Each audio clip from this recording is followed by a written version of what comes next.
అందరికీ నమస్కారం. శ్రీమద్ భగవద్గీత ఆధ్యాత్మిక రహస్యాల శీర్షిక ద్వారా శ్రీ త్రినాథ్ గారు ధారావాహిక ప్రసంగం చేస్తున్నారు. వారి ధారావాహిక ప్రసంగంలో ఈరోజు 262వ ప్రసంగం చేస్తున్నారు. శ్రీ త్రినాథ్ గారికి స్వాగతం. శ్రీమద్ భగవద్గీత ఆధ్యాత్మిక రహస్యాలు యొక్క కార్యక్రమాన్ని వీక్షిస్తున్నటువంటి సోదర సోదరిమణులందరికీ కూడా హార్దిక స్వాగతం, నమస్కారం. ఎవరైతే ఈ కార్యక్రమాన్ని చూస్తున్నారో వాళ్ళు చాలా అదృష్టవంతులుగా భావించాలి. ఎందుకంటే వాళ్ళు స్వప్నములో కూడా మీరు ఊహించి ఉండరు శ్రీమద్ భగవద్గీతలో ఇంత లోతైన తత్వం ఇమిడి ఉన్నదని. ఈ తత్వాన్ని అర్థం చేసుకుంటే నా యొక్క జీవితాన్ని సమూలముగా పరివర్తన చేసుకుని ఒక ఉన్నతమైనటువంటి స్థాయిలో నా యొక్క జీవితాన్ని కొనసాగిస్తాను. ఆ యొక్క స్థాయిలో నేను ఎప్పటికీ కూడా ఆరోగ్యంగా, ఆనందంగా, అన్యోన్యంగా, మంచి సంబంధాలతో ప్రతి ఒక్కరిని గౌరవించే విధంగా, సాటి మనిషిని మనిషిగా చూసే విధంగా, ఈ విధంగా ఇంత చక్కటి జ్ఞానము నాకు లభిస్తుందని నేను స్వప్నంలో కూడా ఊహించుకోలేదు. నేను గొప్ప అదృష్టంగా భావిస్తున్నాను. ఈ అదృష్టాన్ని నేను జార విడుచుకోను. ఇటువంటి లక్ష్యాన్ని తీసుకున్నటువంటి వాళ్ళు ఖచ్చితంగా భగవంతుడు 7వ అధ్యాయం 3వ శ్లోకంలో చెప్పినట్లుగా, ఏమండి, వేల కొలది మనుషులలో ఒకానొక్కడు మాత్రమే నన్ను తెలుసుకునే జ్ఞానము ఆ సిద్ధి కోసం ప్రయత్నం చేస్తాడు. అట్లు ప్రయత్నము చేసినటువంటి అనేకులలో ఒక్కడు మాత్రమే నన్ను యథాతథంగా నన్ను తెలుసుకుంటాడు. నేను శ్రీమద్ భగవద్గీత 574 శ్రీ భగవాను వాచ శ్లోకాల ద్వారా ఏదైతే జ్ఞానాన్ని చెప్తున్నానో అది సాధారణ జ్ఞానము కాదు, అది సంపూర్ణ ఆధ్యాత్మిక జ్ఞానము మరియు ఆధ్యాత్మిక విజ్ఞానము. అంటే complete spiritual knowledge and complete spiritual wisdom.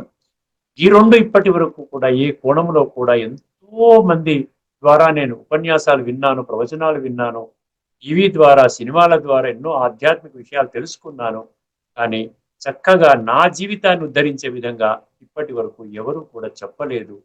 ఇది గొప్ప అదృష్టంగా భావిస్తున్నానని మీరు భావించి ఖచ్చితంగా ఈ అదృష్టాన్ని జార విడుచుకోకుండా కాపాడుకొని మీ జీవితాన్ని సర్వాంగ సుందరంగా, ఏమైందండి, 3 పువ్వులు 6 కాయలు అంటారు చూసారు, ఆ విధంగా తయారు చేసుకుంటారు మనస్ఫూర్తిగా భావిస్తూ మనం ఈ ఎపిసోడ్లో ధార్మికము మరియు ఆధ్యాత్మికము యొక్క భేదాన్ని మళ్ళీ మనం తెలుసుకునే ప్రయత్నం చేద్దాం.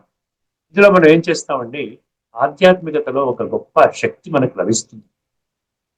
మనం చేసే ప్రతి సంకల్పం, మనం మాట్లాడే ప్రతి మాట, మనం చేసే ప్రతి కర్మ ఏదైతే ఉందో దాన్ని ఏ విధంగా ఎలాగైతే అనుకుంటామో అలా చేయమండి. కాస్త ఆలోచిస్తాం. ప్రతి కర్మకి కూడా, ప్రతి సంకల్పం చేసే ముందు కూడా ఒక ఆలోచన చేస్తాం. నిజంగా ఈ సంకల్పం చేస్తే మన జీవితం బాగుంటుందా, ఆత్మ శుద్ధి అవుతుందా, లేకుండా ఉంటే ఇప్పటి వరకు నా ఆధ్యాత్మిక ప్రయాణంలో ఆటంకంగా ఉంటుందా అని మనం ఆలోచిస్తామండి. సో ఈ విధంగా ఎందుకు ఆలోచిస్తున్నామో గుర్తుపెట్టుకోండి. ఇదివరకు కూడా చెప్పి ఉంటాను, ఇది చాలా ముఖ్యమైన విషయము. ఎందుకు అటువంటి ఏంటంటే ఏదో ఒక స్పీడ్లో ఏదో ఎవరో అన్నారు, నేను ఒక మాట అన్నాను, ఆయన ఒక మాట అన్నాను, నేను ఒక మాట అన్నాను, తర్వాత అరే రే నేను ఒక ఆధ్యాత్మిక మార్గంలో ఉన్నాను కదా, ఆ వ్యక్తిని ఆ విధంగా అనకుండా ఉంటే బాగుండేది, వాడు అరిస్తే నేను కూడా అరిచాను వాడి మీద, ఇట్లాగా తర్వాత మనం పశ్చాత్తాపడటం కాకుండా ముందుగానే ఒక్క క్షణము, 5 క్షణాలు అనుకోండి, ఆ యొక్క రాజయోగము ఆయన అభ్యాసం అలవాటు అయి ఉంటుంది కదండి. రాజయోగం అంటే చాలా సింపుల్ అండి, మనం అనుకుంటాం చాలా కఠినం అనుకుంటాం. అర్థమైందండి. పరమాత్మ ఎంత సులభంగా చేశారంటే ఇప్పటి వరకు మనని ఎవ్వరూ కూడా ఆత్మ అనుభవం చేసేటువంటి స్థితిలో తీసుకుని రాలేదు. ఎందుకు తీసుకుని రాలేదు గమనించండి ఒకసారి. ఎందుకంటే ఎవరైతే బోధిస్తున్నారో ఆత్మ జ్ఞానాన్ని వారు ఆత్మిక స్థితిని అనుభవం చెయ్యలేదు. ఎవరైతే ఆత్మిక స్థితిని అనుభవం చేసి ఆత్మానందాన్ని, ఆత్మలో ఉన్న దివ్య గుణాలను, శక్తులను అనుభవం చెయ్యలేదో వాళ్ళ ద్వారా మనకి ఇతరులకు ఏ విధంగా అనుభవం చేయిస్తారు చెప్పండి? వారికే తెలియదు. తెలియనప్పుడు ఎలా చెప్తారు? ఇప్పుడు బ్రహ్మకుమారులకి తెలుసు కాబట్టి వాళ్ళు ఎన్నో సంవత్సరాలుగా ఈ అభ్యాసం చేస్తున్నారు కాబట్టి ఆత్మానందం అంటే ఏమిటో వాళ్ళు చెప్తారు. ఆత్మ ఎక్కడ ఉంటుంది, ఆత్మ యొక్క ఫంక్షన్ ఏంటి, ఆత్మకి బుద్ధికి ఉన్నటువంటి సంబంధం ఏమిటి, ఆ ఆత్మ మనసు బుద్ధి సంస్కారాన్ని ఏ విధంగా మనం పరివర్తన చేసుకోవచ్చు, ఏ విధంగా స్వర్గానికి వెళ్ళే మార్గం ఏమిటి, ఇవన్నీ స్పష్టంగా, చాలా స్పష్టంగా అర్థమయ్యాయి, అందరికీ కూడా అర్థమయ్యాయి. ఇట్లా ఏమి కఠినత్వం లేదు, ఇందులో సంస్కృతం కూడా లేదు. అచ్చ తెలుగులో చక్కగా మనకు అర్థం చేయిస్తున్నాడు భగవంతుడు. అందుకని ఎవరైతే ఆత్మానందాన్ని పొందుతారో, ఎవరంటే ఆత్మ యొక్క అనుభూతి పొందుతారో, వారి ద్వారా మాత్రమే ఈ యొక్క అనుభవం అనేది జరుగుతుంది. ఇక్కడ భగవద్గీతలో 10వ అధ్యాయం 32వ శ్లోకంలో 3 సీక్రెట్స్ ఉన్నాయన్నది, 3 కూడా చెప్పాను.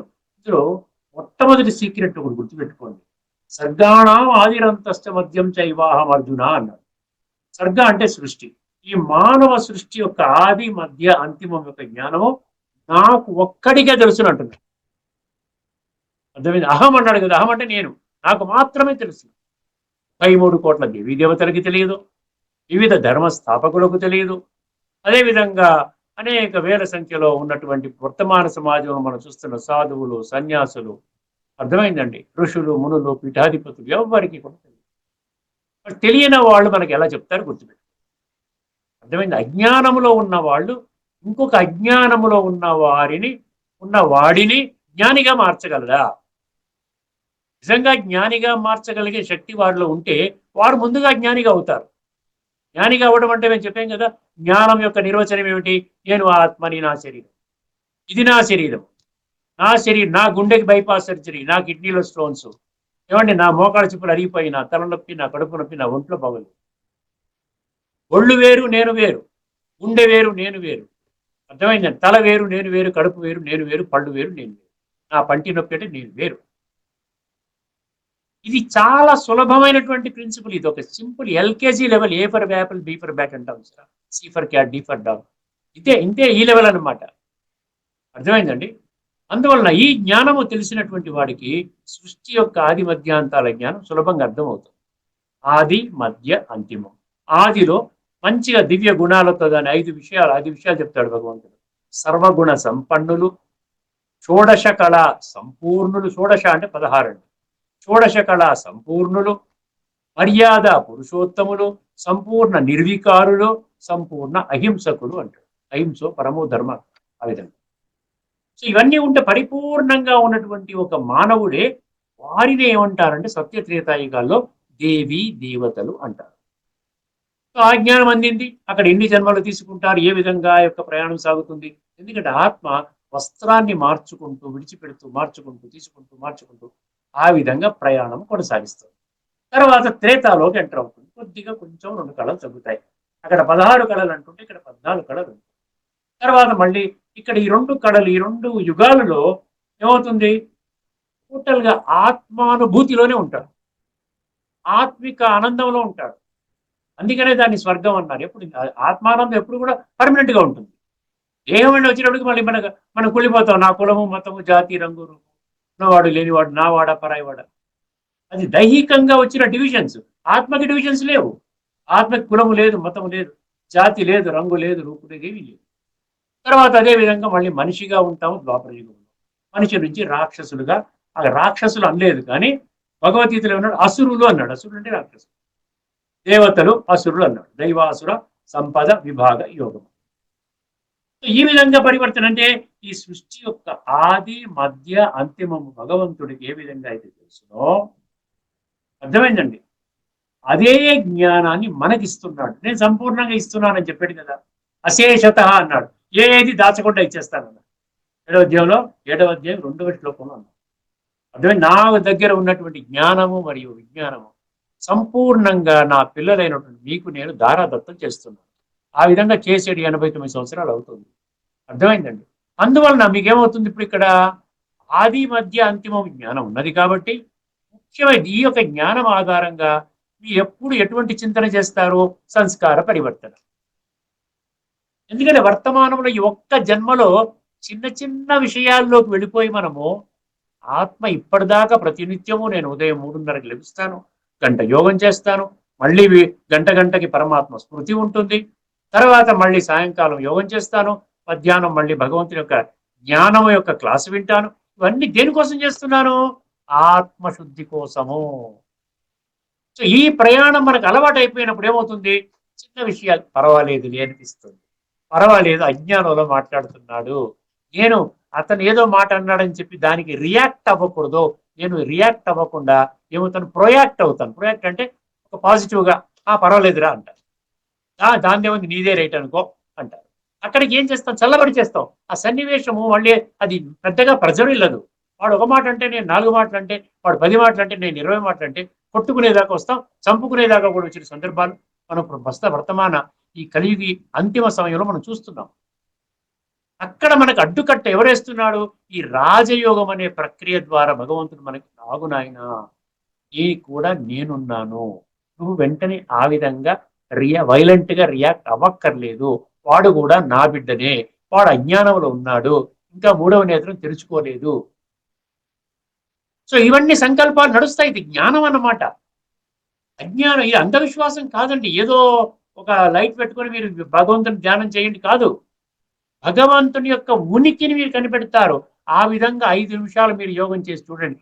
జ్ఞానం ఆధారంగా మీకు పరమాత్మకు గుణాలు శక్తులు రాకపోతే అడగండి. ఎందుకంటే ఆ మాధ్యమం మనకు అర్థం చేసుకోలేదు ఇప్పటిదాకా. మాధ్యమం ఏమన్నాడు, మనసు అన్నాడు. మయ్యర్పిత మనోబుద్ధి యో మద్భక్త సమే ప్రియ, అండర్లైన్ చేసుకోండి, ఒక 20 సార్లు అనుకోండి. నాపై మనస్సు బుద్ధి ద్వారా నాతో సంబంధాన్ని జోడించుకున్నటువంటి వాడు నాకు అత్యంత ప్రియుడు అన్నాడు. అటువంటి భక్తుడు అన్నాడు. 12వ అధ్యాయం భక్తి యోగంలో చెప్పాడు. అర్థమైందండి. ఎందుకు ఇప్పుడు మనిషి వెంటనే మా సంభాషణల్లో తేలిగ్గా ఎందుకుంటాడు? ఎందుకంటే ఒక జ్ఞాని ఎక్కడ మాట్లాడాలి, ఎక్కడ సైలెంట్ గా ఉండాలో పరిపూర్ణ జ్ఞానము ప్రతినిత్యము అదే విధంగా అదే కోణంలో ఒకే ఒక జ్ఞానము అర్థం చేసుకుంటున్నాడు భగవంతుడి యొక్క శిక్షణలో. అలా ఎన్నో సంవత్సరాలు వింటూ ఉన్నప్పుడు అన్నాడు కదా, పర్వాలేదు అనుకున్నాడు. అందుకనే ఆది మధ్య అంతిమం యొక్క జ్ఞానం మనలో ఉన్నప్పుడు ప్రతి సంకల్పం ముందు, ప్రతి మాట మాట్లాడే ముందు, ప్రతి కర్మ చేసే ముందర కూడా మనం ఏం చేస్తామంటే ఆలోచిస్తాం. ఈ కర్మ ఆత్మని పాడు చేస్తుందా? ఈ మాట మాట్లాడితే ఆత్మ భ్రష్టుపడుతుందా? లేకపోతే ఈ సంకల్పం చేస్తున్నాం కదా, వాడు మంచివాడు కాదు, వాడు చెత్తవాడు, వీడు ఈ చేస్తున్నాడు అది చేస్తున్నాడు అనుకుని మన సంకల్పాలన్నీ వ్యర్థం చేస్తున్నాము. అది ఆ విధంగా చేయొచ్చా? ఆ విధంగా చేస్తే ఆత్మకి ఏమన్నా అది ఉపయోగమా దురుపయోగమా? ఇవన్నీ మనకు ఆలోచనలు వస్తాయి. అర్థమైందండి? ఆ విధంగా ధార్మిక జగత్తులో ఇటువంటిది ఏమి ఉండదండి. ధార్మిక జగత్తు అంటే భౌతికం, ధార్మికం భౌతికం 2 కళ్ళతో కనబడేటువంటిది. అందుకని కొట్లాటలు ఎక్కువ జరుగుతూ ఉంటాయి, ఘర్షణలు జరుగుతూ ఉంటాయి. ఏమిటి ఏమనుకుంటున్నావు అయ్యా నువ్వు, ఎందుకు ఎలా మాట్లాడుతున్నావు? ఇలాంటి మాటలు, ఇలాంటి స్పీడు, ఆ వాయిస్ వ్యవహారంతో పెరిగిపోయి చివరికి ఘర్షణాత్మకంగా పోలీస్ కంప్లైంట్ ఇచ్చుకుంటారు, కోర్టుకి వెళ్తారు, తగాదాలు చేసుకుంటారు, గొడవ అవుతాయి. ఎందుకంటే ఆధ్యాత్మిక జ్ఞానం లేదు. ఆత్మ యొక్క ఎలాగ ప్రయాణం చేస్తుంది, సత్యచేత ద్వాపర కలిగి ఎలా ప్రయాణం చేస్తుంది, ఆత్మ శుద్ధి చేసుకుంటే రేపు రాబోయేటువంటి సత్యయుగంలో నేను ఏ విధంగా బ్రహ్మాండమైనటువంటి జీవితాన్ని గడుపుతాను, ఇవేవి నాకు లేదు కదా. లేనప్పుడు ఏం చేస్తాను, బాడీ ప్రకారంగానే నేను వాడు నా కులం వాడా, నా మతం వాడా, నా జాతి వాడా, ఉన్నవాడా లేనివాడా, వాడితో యుద్ధం చేస్తే నాకు నష్టమా, వాడితో కొంచెం సత్యంగా ఉంటే వాడు రేపు పొద్దున్న మనకేమో హెల్ప్ చేస్తారు కదా, అలాగని వాడు తప్పు చేసినా పర్వాలేదు సర్దుకుపోదాం, అంతా కూడా బాడీ లెవెల్లోనే డీల్ చేస్తాం. అక్కడ సంస్కార పరివర్తన, రేపు సత్యయుగంలోకి వెళ్ళటం, ఈ జ్ఞానం లేదు వాళ్ళకి. ఆత్మజ్ఞానం కూడా లేదు, పరమాత్మ జ్ఞానం లేదు. అర్థమైందండి? సో అక్కడితో మనము ఆపేద్దాం. ముఖ్యమైన విషయం అనమాట. అంటే ఆత్మజ్ఞానం ఉండటం వల్ల ఆది మధ్య అంతిమం యొక్క జ్ఞానం మనకి లభిస్తుంది. దీనినే మనం జీవితంలో ఆచరిస్తాం. యద్యద్ ఆచరతి శ్రేష్ఠ అన్నాడు కదా. సో ఆచరించినప్పుడు ఏమవుతుందంటే ప్రతి సంకల్పము, ప్రతి మాట, మనస వాచ కర్మణ అంటాం చూసారా, మనసు ద్వారా ఆలోచనలు, మాట నోటి ద్వారా మాట్లాడతాం, వాచ అంటే వాక్కు, అదేవిధంగా కర్మణ, ఇవన్నిట్లో కూడా వెంటనే మనం టకటకటగా యాడ్ చేయకుండా కాస్త ఆలోచించి అడుగు వేస్తాము. ఎందుకంటే మన లక్ష్యము ఉన్నతమైన లక్ష్యం. మన లక్ష్యం ఏదో విధంగా ఇక్కడ వాడితో ఏదో గెలిచేద్దాము, నేను గెలిచాను వాడు ఓడిపోయాడు, దాని గురించి కాదు. ఇక్కడ ఓటమి గెలిపోవడం కాదు, సత్యయుగంలోకి వెళ్ళడం అనేది గెలుపు. మనం ఈ చిన్న చిన్న విషయాల్లో పడిపోయి ఏదో ఇక్కడ మీరు గెలిచినా కూడా అది గంభీరమైన ఓటమి కిందనే లెక్క. అర్థమైందని ఇక్కడ ఫుల్ స్టాప్ పెడదాం. మరొక ఎపిసోడ్లో మరికొన్ని విషయాలు మళ్ళీ తెలుసుకునే ప్రయత్నం చేద్దాం. ఇప్పుడు ముఖ్యంగా మనం అర్థం చేసుకోవాల్సింది ఏంటంటే, ఈ యొక్క కర్మ ఫలితాన్ని విడిచిపెట్టవయ్యా, దానివల్ల ఎన్ని లాభాలు ఉన్నాయని ఎన్ని ఎపిసోడ్స్లో మనం చర్చించుకుంటున్నాం, ఎన్ని శ్లోకాలు చర్చించుకుంటున్నాం. ఈ కర్మ ఫిలాసఫీని భగవంతుడు ఎందుకు అంత 3 అధ్యాయాలు ఎందుకు కేటాయించాడు చెప్పండి? అర్థమైంది. 3 అధ్యాయాలు కర్మయోగము, జ్ఞాన కర్మ సన్యాస యోగము, కర్మ సన్యాస యోగం అని 3 అధ్యాయాలు కేటాయించి ఎన్ని శ్లోకాలండి. ఆ? కర్మయోగంలో 42 శ్లోకాలు, మళ్ళీ కర్మ సన్యాస జ్ఞాన కర్మ సన్యాస యోగం, కర్మ సన్యాస యోగం. ఇన్ని శ్లోకాల ద్వారా భగవంతుడు మనకి ఎందుకు చెప్తున్నాడంటే, నీ యొక్క కర్మలలో శ్రేష్టత్వం రానంత వరకు నీవు నా మార్గములో ప్రయాణము చెయ్యలేవు. అర్థమైందండి.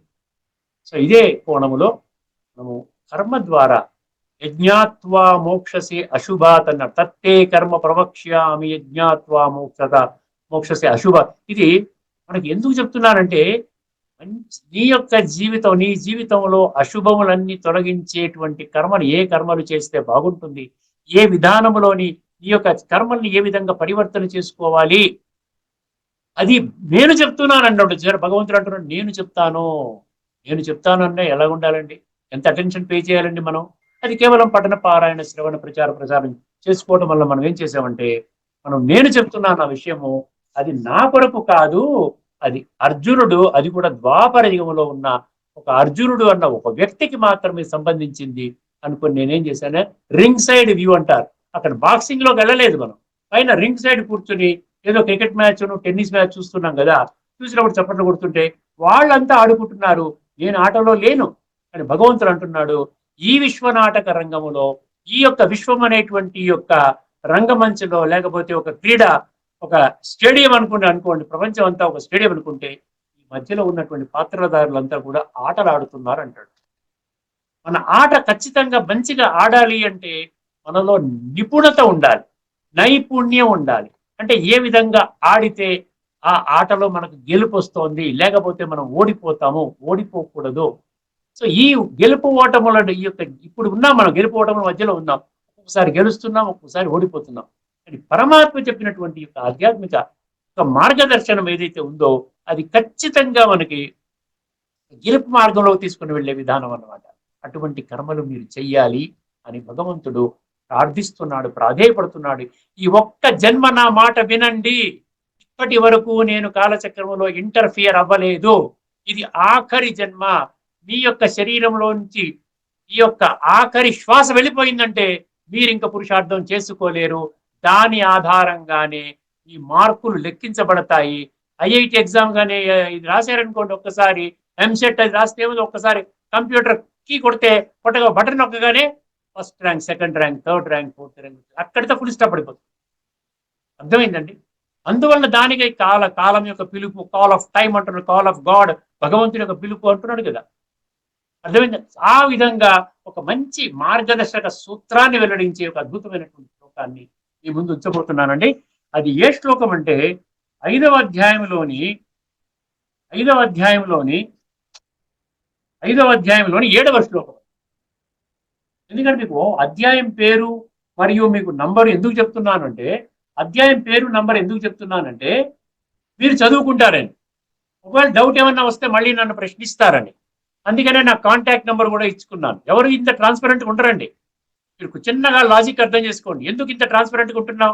ఎందుకంటే 100% స్పష్టం ఇచ్చేటువంటి కెపాసిటీ ఇక్కడ భగవంతుడు మనకి ఆ విధంగా తయారు చేస్తున్నాడు. ఎక్కడా కూడా ఏదో మీరు అలాగ అనుకుంటే లాభం లేదండి, ఇలా అనుకోవాలి, అది అంతేనండి, ఇది ఇంతేనండి, ఇలాంటి సమాధానం కాదు. భగవాను వాచ, ప్రతి శ్లోకము, ప్రతి పదం యొక్క పంక్తి యొక్క ప్రతి పదం యొక్క అర్థాన్ని మీకు చెప్పి మేము ఈ విధంగా ఇది నాయన, ఇది భగవంతుడు చెప్తున్నాడు అని ఖచ్చితంగా రుజువులతో సహా మీ ముందు పెట్టడానికి భగవంతుడు మమ్మల్ని ఆ విధంగా తయారు చేశాడు. అర్థమైందండి. అంతకుముందు తెలియదు, మీకు ఇలాగే మేము కూడా ఉండేవాళ్ళం.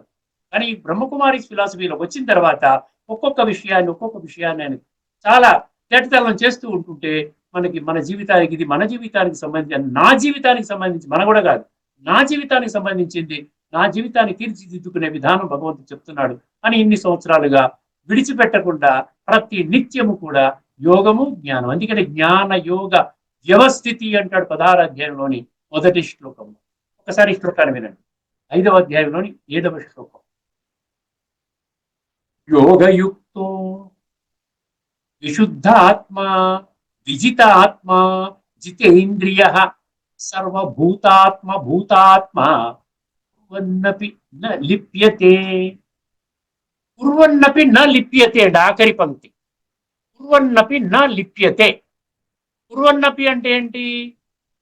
కుర్వన్ అంటే చేయడం. ఏం చేయడం? కర్మలు. కర్మలు చేసినప్పటికీ కూడా ఆత్మ కుళ్ళదు, ఆత్మ పాడవ్వదు, ఆత్మకి మలినం అంటదు. ఇంగ్లీష్ పుస్తకంలో ఏమంటాడు? It will not, your soul will not get tainted అంటాడు. అంటే పాడవ్వదు అంటాడు. మలినం అంటదు అంటే ఏంటి? ఇప్పటి వరకు ఏ స్థితిలో ఆత్మ ఉన్నదో అదే స్థితి మెయింటైన్ చేస్తుంది. ఇదే కాకుండా ఉన్న స్థితిని కూడా బాగు చేస్తుంది. అర్థమైందండి? కుర్వన్నపి నా లిప్యతే. లిప్యతే అంటే అంటుకోవడము, నా లిప్యతే అంటే అంటదు. ఇది ఆఖరి పంక్తి. ఇప్పుడు మొదటి 3 పంక్తులను ఒక్కసారి విశ్లేషణ చేద్దామండి. ఏమన్నాడు? యోగయుక్తో అన్నాడు. మొదటి పదము యోగయుక్త. అది చాలా ముఖ్యమండి. యోగయుక్తుడు అంటే యోగం అన్న పదం గుర్తు. ఎక్కడైనా యోగము అన్న పదము కానీ మీకు గీతలో కనబడింది అంటే, గీతలోనండి, మిగతా బయట యోగాల గురించి చెప్పటం లేదు. బయట 100 రకాల యోగాలు ఉన్నాయి. అర్థమైందని దాన్ని హఠయోగం అనండి, లేకపోతే ఇంకోటి అనండి, ప్రాణాయామం అనండి, యోగ ఆసనాలు అనండి, ఇంకోటి అనండి. ఇక్కడ భగవద్గీతలో మీరు 93 శ్లోకాలలో యోగము అన్న పదం ఉంది. అదేవిధంగా ప్రతి అధ్యాయము పేరు యోగం అన్న పదముతో ముగిస్తుంది. అదేవిధంగా ప్రతి అధ్యాయం చివరన బ్రహ్మ విద్యాయాం యోగ శాస్త్రే అన్న పదాలు కూడా ఉంటాయి. ఇక్కడ యోగం అన్న పదం దగ్గర మీరు ఒక్కటే అర్థం చేసుకోవాల్సింది ఏంటి? నేను ఆత్మను, ఈ శరీరము నాది. అప్పుడు ఏం చేయాలి? ఆత్మిక స్థితిని అనుభవం చేసేటువంటి అభ్యాసం మీరు అప్పుడే చేసి ఉంటారు కదా, అటువంటి స్థితిలోకి రావాలి. ఒక్క క్షణం అన్నమాట. ఇలాగా కళ్ళు పూర్తిగా మూసుకోరు, కళ్ళు పూర్తిగా తెరవరు. ఇలా తెరవరు, పూర్తిగా మూసుకోరు. అలాగా ఈ 2 భౌతిక చర్మ నేత్రాలు, ఈ నేత్రాలు ఏం చేస్తారు? ఇక్కడ భృకుటి మధ్యలో ఉన్నటువంటి 3వ నేత్రం మీద ఫోకస్ చేస్తారు. అందుకని యోగులు చాలా చిన్న కొంచెం తెరుచుకుంటారు, కళ్ళు హాఫ్ ఓపెన్డ్ గా ఉంటాయి. అలాగే యోగులు అలా అంటే ఏంటి? వాళ్ళు ఇంటర్నల్ గా ఫోకస్ చేస్తున్నారు. బయట 2 కళ్ళు కొంచెం చిన్నగా ఎందుకు తెరుస్తున్నారు చెప్పండి? నడవాలి కదా, రోడ్డు మీద పడిపోతాం. మొత్తం కళ్ళు మూసుకుని నడిస్తే పడిపోతాం కదా. కాల వచ్చింది మధ్యలో, ఎవరో ఒకరు అక్కడ మ్యాన్ హోల్ తీసేసారు, కవర్ తీసారనుకోండి, అందులో పడిపోతాం. ఎవరో ఒక Indian overseas bank, Canara bank ఒక ఆఫీసర్ గారు అందులో పడిపోయారు, వెనక స్కూటర్ నుంచి జారిపోయారు, ఆ గంట అందులోకి వెళ్ళిపోయారు, చచ్చిపోయారు. అందుకని కళ్ళు తెరవాలి, అలా పూర్తిగా మూసుకొని చేసుకోవచ్చు. అర్థమైంది? అందుకనే కొంచెం తెరుచుకుంటూ కేవలం మెటలిస్టిక్ వరల్డ్, ఈ భౌతిక ప్రపంచాన్ని చూడటానికి కొంచెం, ఈ ఆత్మగా ఇక్కడ చూడటానికి ఇది అనమాట. కొంచెం అలా పెట్టుకుని ఫోకస్ అంతా ఇంటర్నల్ గా ఉంటుంది. ఇది అభ్యాసం. ఇదే చేయిస్తున్నాడు భగవంతుడు అక్కడ, ప్రత్యక్షంగా చేయిస్తున్నాడు. కామెంటరీల ద్వారా సాఫ్ట్ మ్యూజిక్ పెట్టి ఆ విధంగా మీరు ఒక 21 days అభ్యాసం చేసి చూడండి, మీకు ఆ కరెంట్ పాస్ అవటం మొదలవుతుంది. అరే ఇన్నాళ్ళు ఎందుకు చేయలేదురా నాయన, ఇంత చక్కటి ఇంత ఈజీ నాలెడ్జ్ ఇప్పటికొచ్చి ఎవరు ఇవ్వలేదు కదా అని అనిపిస్తుంది అనమాట. యోగయుక్త అంటే అర్థమైందండి?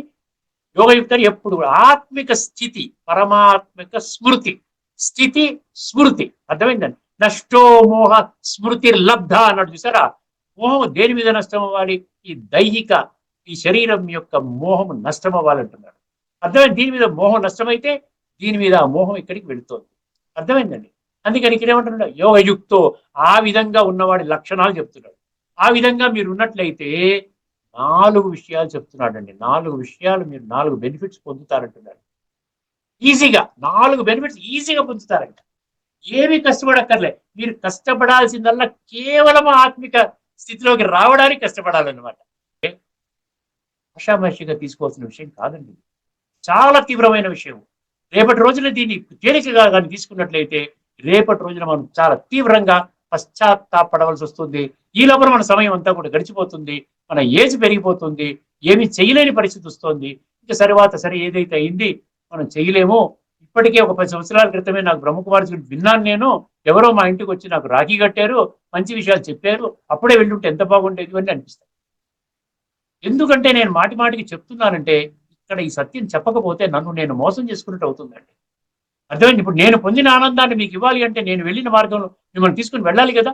ఇది న్యాచురల్ గా కదండి. ఏ సంస్థ యొక్క జ్ఞానం మీరు వింటున్నారంటే ఆ సంస్థ గురించి చెప్పకపోతే వాళ్ళు ఎందుకు కూర్చున్నారు అక్కడ?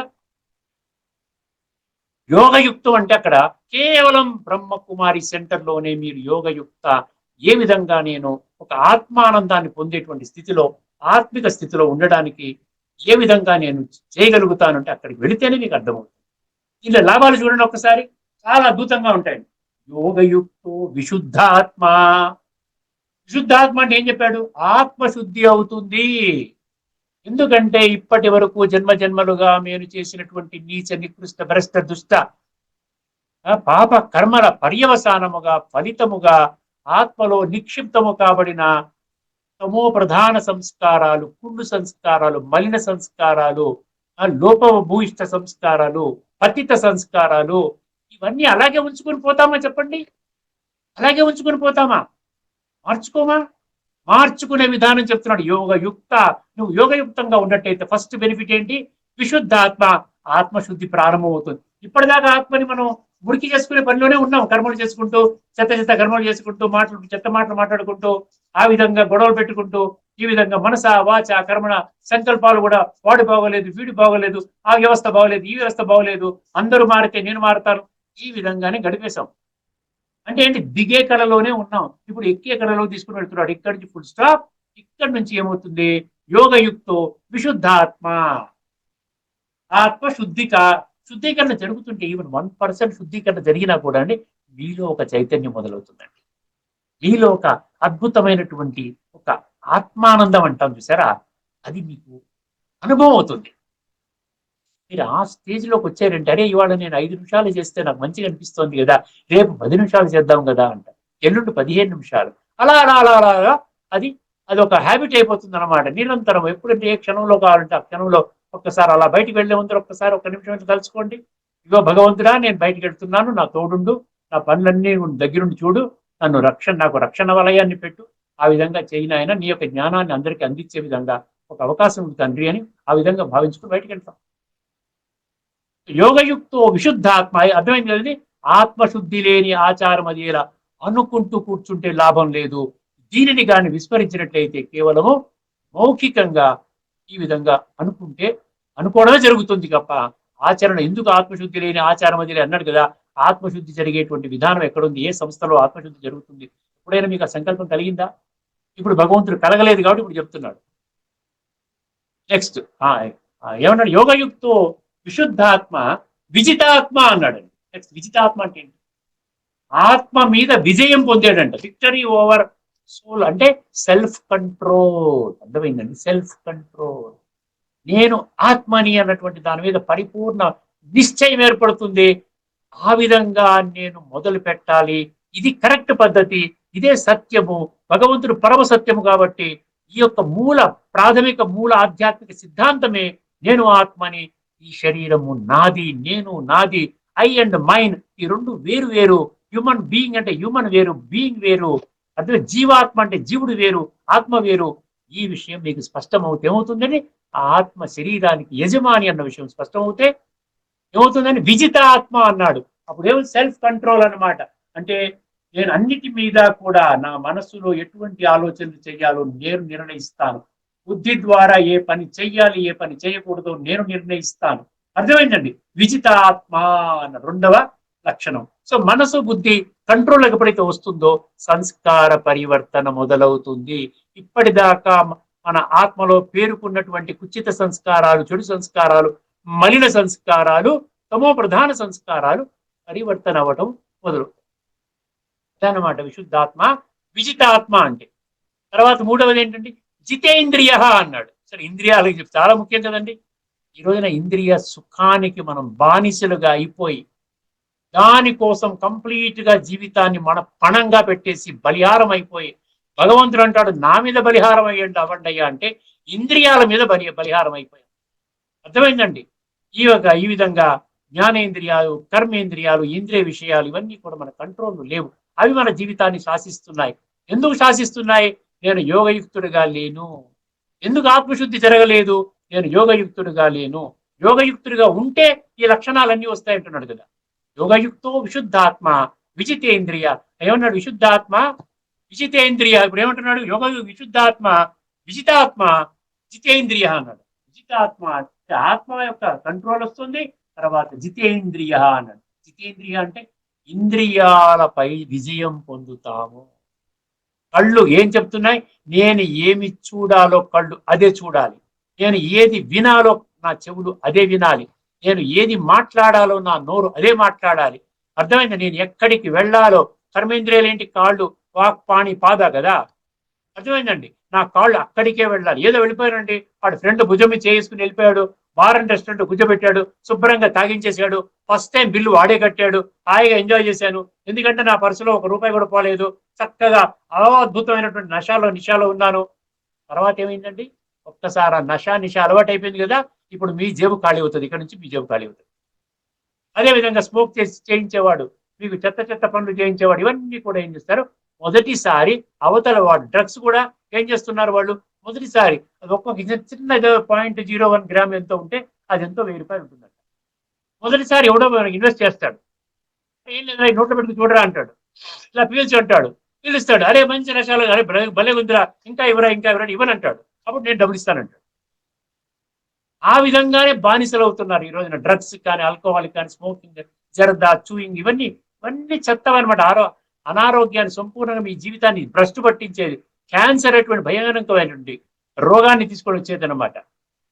అందుకని భగవంతుడు అంటాడు, జితేంద్రియ, ఇంద్రియాలు కూడా వాటిపై కూడా నువ్వు విజయాన్ని పొందుతావు, అన్ని నీ కంట్రోల్లోకి వస్తాయి. ఆత్మ నిగ్రహము, ఆత్మ mastery over the self, mastery over sense organs. యోగయుక్తో విశుద్ధాత్మ విజితాత్మ జితేంద్రియ. నాలుగవది చాలా ముఖ్యమండి, సర్వభూతాత్మ భూతాత్మ అంటాడు. అంతేనండి, సర్వభూతాత్మ అంటే ఏంటి, సర్వభూతాత్మ అంటే ప్రతి భూత అంటే గుర్తుపెట్టుకో 850 కోట్ల మనుషులు. ఎక్కడైనా భూతము అంటే పంచతత్వాలతో కూడుకున్నటువంటి ఈ పంచభూతాలు అంటాం కదా, అర్థమైంది, భూమి రాపు అనలో వాయు కమ్ అంటాం చూసారా, ఆ విధంగా పంచభూతాలతో కూడుకున్నటువంటి ఈ తత్వాలతో చేయబడినటువంటి ఫిజికల్, మాంసము, రక్తము, ఎముకలు, ఈ చర్మముతో కూడినటువంటి ఈ యొక్క దేహము, వినాశీ దేహము, అర్థమైందండి. ఆ దేహాన్ని చూడడు, భూత ఆత్మ అన్నాడు. ఏ విధంగా అయితే నేను ఆత్మని అనుభవం చేస్తుంటాను, ఆత్మలో ఉన్న డివినిటీ అనుభవం చేస్తాను, దివ్య గుణాలను అనుభవం చేస్తాను, శక్తులను అనుభవం చేస్తాను, ఒక ఎలివేటెడ్ గా, ఒక మంచి యాక్టివ్ గా, సూపర్ యాక్టివ్ గా, శరీరం యొక్క వయసుతో సంబంధం లేదండి, ఎందుకంటే మైండ్ యాక్టివ్ గా ఉంది, సోల్ యొక్క రియలైజేషన్ జరిగింది కదా. So mind and intellect super active గా ఉంటే ఏమవుతుంది, అద్భుతంగా ఎంజాయ్ చేస్తారన్నమాట లైఫ్. అందుకని ఇది సర్వభూతాత్మ అంటే ఏ విధంగా నాలోని ఆత్మ యొక్క ఉనికి ద్వారా, అనుభూతి ద్వారా, అనుభవం ద్వారా నేను ఎంత అద్భుతమైనటువంటి జీవితాన్ని పొందుతున్నానో, ప్రతి వ్యక్తి యొక్క శరీరం చూసినప్పుడు నేను శరీరాన్ని చూడను, వాడు నా వాడా, నా కులం వాడా, నా వర్ణము వాడా, నా జాతి వాడా, నా మతము వాడా, నా యొక్క భాష వాడా, నా దేశం వాడా, ఉన్నవాడా లేనివాడా, ఇవేవి నేను చూడ. ఇవన్నీ కూడా చూస్తున్నామే కాబట్టి ఈ రోజున ఏమంటారు, birds of the same feather flock together అంటారు. అంటే డాక్టర్లు కలిసిపోతారు. ఒక డాక్టర్ పక్కన ఒక ఇంజనీర్ ఉన్నాడంటే ఆ ఇంకొక డాక్టర్ వచ్చాడు, ఇంకొక డాక్టర్ నేను I'm so and so cardiologist అంటాడు, ఓకే ఐఎమ్ ఆర్థోపెడిక్ సర్జన్ అంటాడు. ఇద్దరు కలిసిపోతారు, చక్కగా మాట్లాడుకుంటారు. నేను కేర్ హాస్పిటల్లో ఉన్నాను, మీరు యశోదాలో ఉన్నారా, ఓకే ఫైన్ అండి, మీ నంబర్ నాకు షేర్ చేయండి, నా నంబర్ మీకు షేర్ చేస్తాను. Birds of the same feather flock together, ఇది అన్నమాట. పక్కవాడు ఉన్నాడు ఇంజనీర్, వాడితో మాట్లాడు, వాడు ఇంకో ఇంజనీర్ ఎవడన్నా వస్తే ఐఎమ్ ఆల్సో ఇంజనీర్ అంటే అప్పుడు మళ్ళీ వాళ్ళు ఫ్రెండ్షిప్ అవుతారు. నేను కూడా మీ వాడినేనండి, మీ కులం ఏంటండి, మీ వర్ణం ఏంటి, మీరు బ్రాహ్మణులా, నేను కూడా బ్రాహ్మణునండి, ఓకే ఫైన్ కలిసిపోతారు. ఇక్కడ భగవంతుడు ఏమంటున్నాడు, సర్వభూతాత్మ భూతాత్మ అంటున్నాడు. అంటే ఎప్పుడైతే నేను నాలోనే చైతన్య శక్తిని నేను గుర్తించి, ఇది శరీరానికి యజమాని, ఆత్మ అవినాశి, ఆత్మ వజ్రము, ఈ వజ్రాన్ని నేను చూసి ఆస్వాదించుకొని ఆనందించినప్పుడు ప్రతి ఒక్క వ్యక్తిలో నేను ఆ వజ్రాన్నే చూస్తాను. మిగతా ఈ కులము, మతము, జాతి, ఈ దైహిక విభజనలతో కూడినటువంటి ఇవేవి కూడా నేను చూడనండి. సర్వభూతాత్మ భూతాత్మ, ఈ విధంగా ఈ 4 లక్షణాలు ఎప్పుడు వస్తాయండి, యోగయుక్త ఆత్మ అన్నాడు. యోగయుక్తో ఆ విధంగా ఉన్నట్లయితే మీకు ఎన్ని 4 లక్షణాలు చెప్పాడు. ఒకటేమన్నాడు, యోగయుక్తో విశుద్ధాత్మ విజితాత్మ జితేంద్రియ సర్వభూతాత్మ భూతాత్మ. ఇటువంటి ఈ విధంగా ఉన్నవాడు ఎటువంటి కర్మను చేస్తాడు, శ్రేష్టమైన కర్మను చేస్తాడు. ఆ కర్మల ద్వారా ఆత్మ బాగవుతుంది, కానీ ఆత్మ శుభ్రపడుతుంది, కానీ ఆత్మలో నిక్షిప్తమైనటువంటి సంస్కారాలు శుద్ధమయ్యి అది సాత్విక ప్రధానంగా తయారయ్యే మార్గంలో ముందుకు వెళ్తుంది. ఆ యొక్క ప్రయాణంలో కూడా నీకేం చేస్తుంది, ఆనందాన్ని ప్రసాదిస్తుంది, చక్కటి ఆరోగ్యాన్ని ప్రసాదిస్తుంది, మంచి జీవితాన్ని ప్రసాదిస్తుంది. పూర్వన్నపి నా లిప్యతే. ఇప్పుడు అటువంటి వాడు ఎటువంటి కర్మ చేసినా కూడా ఆత్మ పాడవ్వదు. ఇది ఇందులో లోతైనటువంటి చర్చ. ఇప్పుడు భగవద్గీతలో శ్లోకములో ఉన్నటువంటి ఈ విషయాన్ని ఒక్కసారి మీ ముందుకు తీసుకొని వస్తాను. 5వ అధ్యాయంలోని 7వ శ్లోకం, కర్మ సన్యాస యోగము.